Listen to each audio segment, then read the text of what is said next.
आ जइहा चार के चल जइहा मार के। अरे तारा बहिनी के गाड़ी में सकल बोलमे के लंड पेलो वाह का कहत तारू। आ जइहा चार के आ चल जइहा मार के तहार बहिन जोदो है तीन भैया दिखाई देता नु अगर एको लंड मारी नु तो हक देबू पांटे में। सही पकड़े हैं। सच में गजा दादा ही रे। अच्छा देखेला बाकिर ठेकी ना ए भौजी तहरा नु अभी पता नहीं के खेसारी भैया नु बंदर बन अगर अंदर गलती से डाल दिया नु तो रोए लगबू मुंह ना भरी। सच में गजा दादा ही रे दादा। यही नहीं अभी और काल बाप भाई आज हम फिर से बात कर ले बानी खेसारी लाल नीलकमल एंड प्रमोद प्रेमी के बारे में। तो यही से कहती भाई लोग वीडियो नु जैसे कि लास्ट देखम ए वीडियो में नु बहुते प्लाई कर ले बानी। तो वीडियो बना के एक ही मकसद बा आप सभी के दिल से हंसाने के लिए ना किसी दिल को ठेस पहुंचाने के लिए। तो बिना कोनो लाल सुन के नु आज के पहल स्टार्ट कर लो। का कहत तारू कि हमर फिचकारी फेंकी ना ए भौजी ई तू का कहलू ह हमरा नु समझ में नहीं ख्याल मन तो जौन चीज कहले बारू नु अगर टाइम से ना फेंके नु तो खेसारी में बजरे रंग डाल के फेंका दी हन। समझ रहे हो आप समझ रहे हो।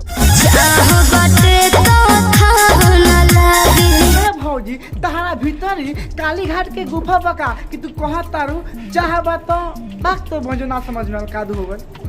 ये मादर अपना काम कर रहा। सच में गजा दादा ही रे दादा। अच्छा डूबिए जाइबा होई समुंदर ए भौजी तहरा नु पता नहीं के तो भैया के फिचकाई नु इतना बड़ा बा कितनो गोरा होई नु तारा मुंह पर पेल के गाल पुहा गाये दीहन।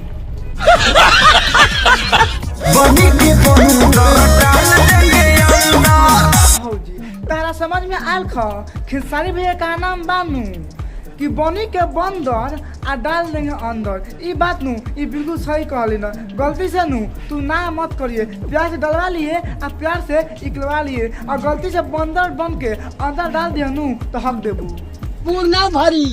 सच में गजा दादा ही रे दादा। यही नहीं अभी और सुनो। तुमसे नया बदला पाएंगे हम जी। अच्छा हम मत ना रहू भाग दे पहुंच दो। सच में गजा दादा ही रे दादा। मेरे पिया ही रंगवा लगाएंगे।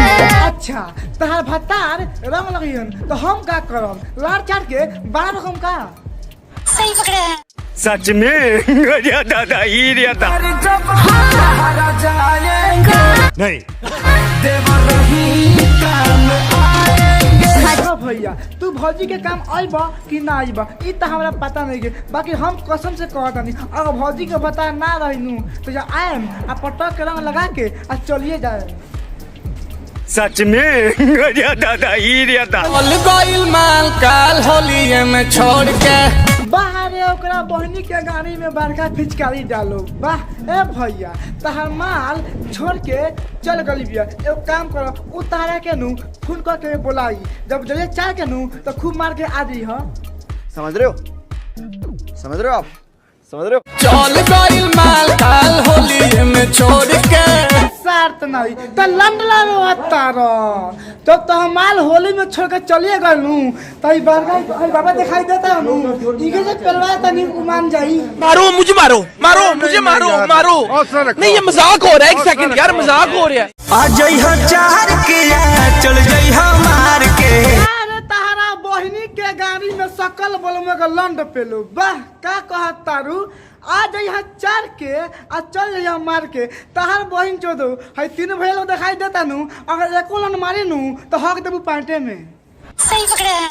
सच में गजा दादा ही रे दादा। आ जइहा चार के चल जइहा मार के। जब तू ना मनबू तू का चाहत तारू ना हमरा के बतावा तू का चाहत तारू कि अपना बड़का बाबू को भेजी बस ता घर में पेल दस बस हक देबू ना एक बहन से बात सुनता लोगन कैसे कहते भाग तोर बहन चोदो।